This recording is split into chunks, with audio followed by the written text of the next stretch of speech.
В рамках административно-территориальной реформы в Сокулукском районе были объединены сельские управы Фрунзе и Атбаши. Теперь этот участок называется Айельный аймак Манас, и он включает в себя 8 сел. Население составляет более 20 тысяч человек. Главой новой сельской управы назначен Бигби Байсбек Улу.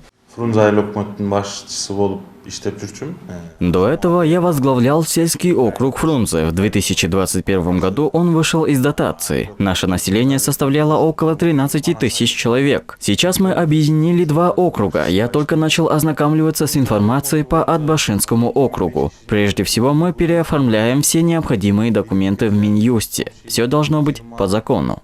В рамках реализации АТР количество сельских управ Сокулукского района с 19 сократилось до 9. Села Новопавловка и Урок теперь присоединены к городу Бишкек. Военно-Антоновка и Гавриловка не участвовали в административно-территориальной реформе. Как вы знаете, наша страна перешла на так называемую цифровую территорию. Количество людей, которые приходят в сельскую управу за информацией, сокращается. Люди в основном пользуются мобильным приложением Тундук. Там они запрашивают все необходимые документы. Следовательно, если в одной сельской управе 15 работников, то по факту работают только 3 человека. Будет лучше, если мы потратим средства, выделенные на их зарплату, на другие нужды села.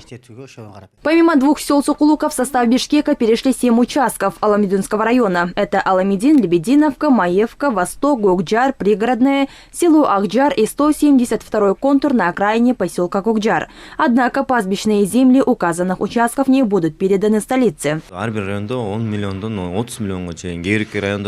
В рамках реформы будут сэкономлены средства от 10 до 30 миллионов сомов в зависимости от бюджета каждой сельской управы. На 10-20% будет сокращено количество сотрудников, однако они снова будут обеспечены рабочими местами, если в рамках реформы будет укреплена структура сельского самоуправления.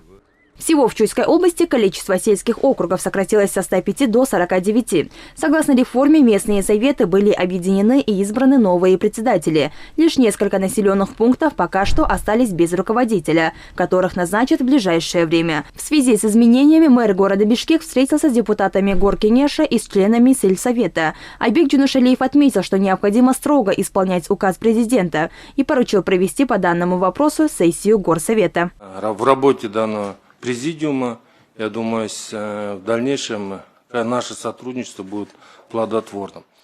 Сегодня нас очень хорошо встретили, познакомились, обсудили кое-какие вопросы. Я думаю, что в дальнейшем мы будем сотрудничать, будем перенимать тоже опыт городского Кенеша.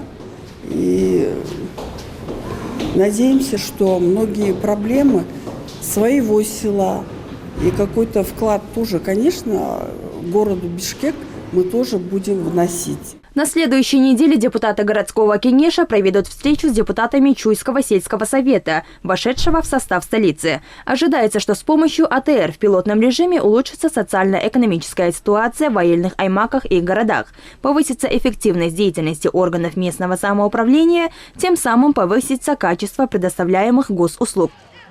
Альбина Айбекова, Джахшылык Исаков, ЛТР, Чуйская область.